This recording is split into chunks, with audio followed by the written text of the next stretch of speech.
Bonjour à tous, Bonjour à toutes. bienvenue dans cette vidéo dans laquelle nous allons vous partager l'expérience de vie, de carrière d'une personne qui est coach professionnel et notamment aujourd'hui Anne-Laure Dabo. Est-ce que tu peux te présenter en quelques mots pour commencer?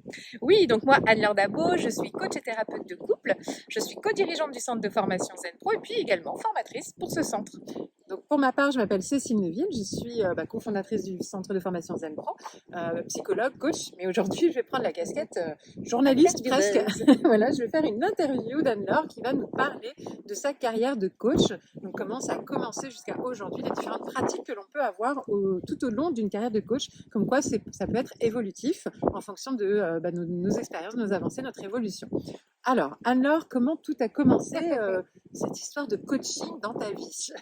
Eh ben, tout a commencé avec le coaching en images. J'ai très rapidement eu envie de, alors très probablement lié parce que c'était un besoin qui était mon besoin. J'avais besoin de travailler sur ma propre image et du coup j'ai commencé à faire une formation en coaching en images et donc j'ai commencé au travers de cette activité. Ça m'a énormément plu, j'ai adoré et j'aime encore aujourd'hui apporter des conseils de temps en temps. J'adore en fait. Mais ça n'a pas non plus duré, je ne sais pas combien de temps ça a duré. Peut-être un an ou deux, Ouais, quelque chose voilà. comme ça, je pense. Ouais. Et donc, cette expérience-là, justement, t'as apporté beaucoup d'énergie, d'enthousiasme. Moi, j'ai appris énormément de choses dans nos discussions à ce moment-là. Je pense que beaucoup de personnes ont bénéficié de cette expérience et de tes séances de coaching et de tous tes partages sur le sujet. Et puis, à un moment donné, il y a commencé à avoir une première transition vers un petit peu d'autres choses. Eh bien, la transition, je dirais qu'elle s'est faite assez naturellement parce que c'est vrai qu'au départ, si les personnes qui me sélectionnaient pour faire du coaching en images venaient chercher des aspects très techniques liés à la théorie du conseil en images, très rapidement, il y a aussi eu des personnes qui sont arrivées avec une demande un peu plus profonde où on était vraiment sur des sujets liés à la confiance en soi, à l'estime de soi et puis à l'amour de soi en fait. Et du coup, j'ai plutôt utilisé de plus en plus ma casquette coach de vie, on va dire.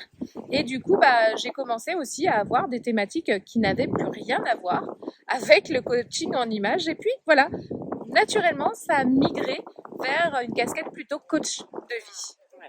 Donc là, pendant quelques années, après, tu as eu le plaisir d'accompagner. Alors, tu étais toujours en cabinet à ce moment-là, je pense? Toujours en Au niveau cabinet. du format, et tu accompagnais des individus, hommes, Ouais. femmes, peu importe. Hommes, femmes, il n'y avait pas de différence. Est-ce qu'il y avait des sujets qui commençaient déjà à être récurrents à l'époque? Est-ce que c'était vraiment très général? C'était beaucoup sur la confiance en soi, sur... j'ai eu parfois aussi des transitions professionnelles où des personnes souhaitaient savoir leur voie professionnelle, connaître leur voie professionnelle. C'était pas toujours évident. Donc, c'était quand même divers et varié. J'ai eu aussi des problèmes de relations familiales, voilà, des difficultés de tout ordre. Il n'y avait pas vraiment... Là, ça ne s'était pas encore défini. Ok. Et petit à petit, tu as commencé à sentir que, alors, soit le public, soit toi, vous étiez attirés vers un premier thème, peut-être? Il y a eu un match. Voilà. Qu'est-ce qui s'est passé? C'était quoi l'étape? Il y a eu un match. C'est qu'à un moment donné, moi-même, j'étais dans peut-être ma crise de la quarantaine, je ne sais pas, mais avec beaucoup de questionnements sur mon couple, sur mes choix de vie. Est-ce que j'avais pris la bonne décision? Est-ce que je l'aimais encore? Qu'est-ce que je ressentais? Enfin bref, j'avais que ça à penser, j'imagine. Et donc du coup, je me suis intéressée à la thématique du couple. Et je me suis intéressée à la thérapie de couple, je me suis intéressée à la thérapie conjugale, j'ai lu beaucoup de livres, je me suis auto-formée, je me suis formée. Et puis en parallèle, vous savez, les gens, en fait, vous appellent pour prendre rendez-vous. Et hasard ou pas hasard, quand j'étais dans cette démarche véritablement, les gens qui m'appelaient, c'était vraiment pour la thématique du couple. Donc là, je me suis dit, non, en fait, il n'y a pas de hasard.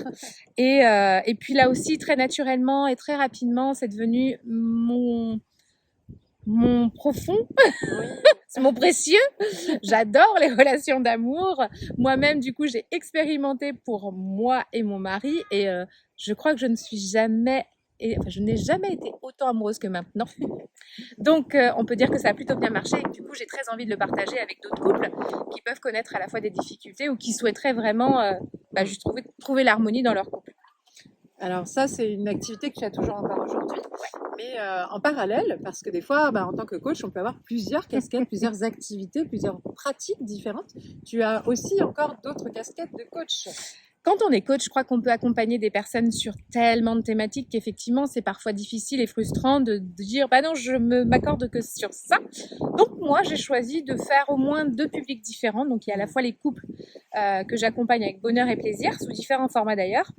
Et j'accompagne aussi un groupe de femmes qui sont des coachs elles-mêmes pour la plupart, ou en tout cas dans les métiers d'accompagnement, et qui du coup rencontrent des difficultés pour se faire connaître sur les réseaux sociaux parce qu'elles ne savent pas comment publier un post, comment parler d'elles sur les réseaux sociaux, comment utiliser des outils numériques qui vont participer à la communication sur les réseaux sociaux, comment maîtriser et comment aimer en fait aussi les réseaux sociaux. Et moi, j'aime tellement les réseaux sociaux et le numérique que les compétences. Exactement, exactement. Donc c'est très très chouette d'avoir à la fois, et c'est bien distinct dans ma tête aussi, il y a vraiment à la fois le côté puissance digitale avec ce groupe de femmes que j'accompagne à se rendre visible sur le numérique, et puis à la fois ces couples à retrouver l'harmonie dans leur couple.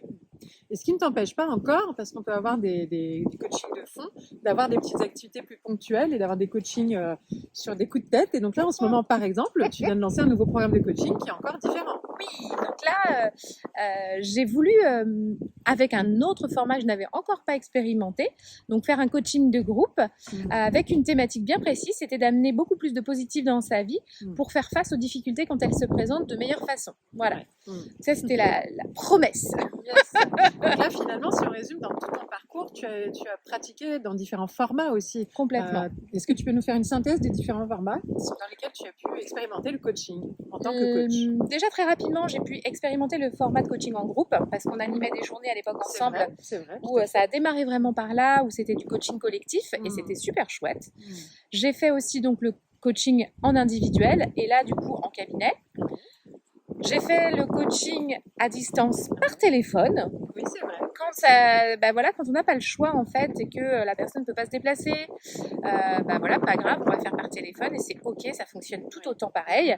Et puis aujourd'hui, quoi qu'il arrive, je n'ai plus de cabinet et je fais du coaching exclusivement en ligne, donc en visio parfois quand je suis en rendez-vous avec des clients, des couples notamment, mais en visio collective aussi, ça peut être tout à fait envisageable, notamment dans Puissance Digitale, c'est plutôt de la codev en visio collective.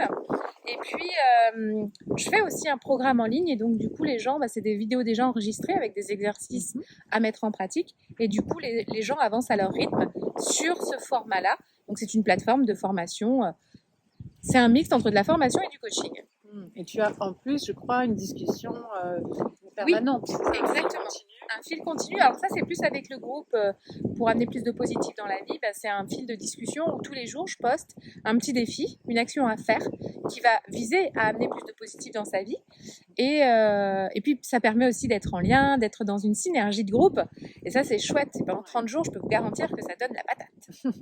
Donc, vous voyez, et là, je suis sûre qu'on en oublie plein parce qu'il y en a eu beaucoup d'autres des expériences de coaching qu'on a pu partager ensemble, que je sais que tu as pu expérimenter. Mais là, on a fait déjà les grandes lignes, comme quoi une carrière de coach, c'est très varié et on peut vraiment pratiquer sur des façons différentes, sur des thèmes différents, avec des publics différents et s'adapter au fur et à mesure à la fois des circonstances, notamment par exemple lors de la période de confinement, on a tous été plus ou moins amenés à pratiquer le coaching en ligne, mais aussi en fonction de nos goûts, nos préférences, de nos besoins, de nos matériaux, de nos disponibilités, etc. Donc, merci pour ce partage, Anne-Laure. Avec plaisir. J'espère que ça vous aura inspiré. N'hésitez pas à venir partager vos propres expériences au sein du réseau Zen Pro. Il y a énormément de partage des expériences des unes et des autres. Ça nous enrichit tout le temps. Ça peut donner des nouvelles idées. Voilà, c'est toujours sympa.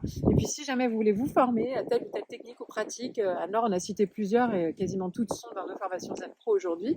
N'hésitez pas à venir sur le site du Centre de formation Zen Pro. À très bientôt. À bientôt. Et Zen Pro, c'est bien plus que ça. C'est aussi un centre de formation sur lequel vous allez pouvoir retrouver une formation pour devenir coach et encore d'autres des tas de formations pour découvrir des outils d'accompagnement. Des formations pour vous spécialiser en tant que coach pour enfants, pour ados ou pour parents. Et puis aussi des outils comme la PNL, l'analyse transactionnelle ou la psychologie positive qui est notre spécialité. Mais déjà, nous sommes heureuses de pouvoir vous offrir un échantillon. Une formation spécialement conçue pour vous, 3 outils d'intelligence émotionnelle à utiliser dans le cadre de vos accompagnements individuels ou de groupe que vous allez avoir offerts et à tester rien que pour vous. Vous allez pouvoir voir si du coup nos formations vous conviennent, si le format est adapté. Vous pouvez aussi venir renforcer votre réseau de professionnels au sein du groupe Facebook du réseau des coachs inspirants et épanouis. On vous dit à très bientôt. À bientôt!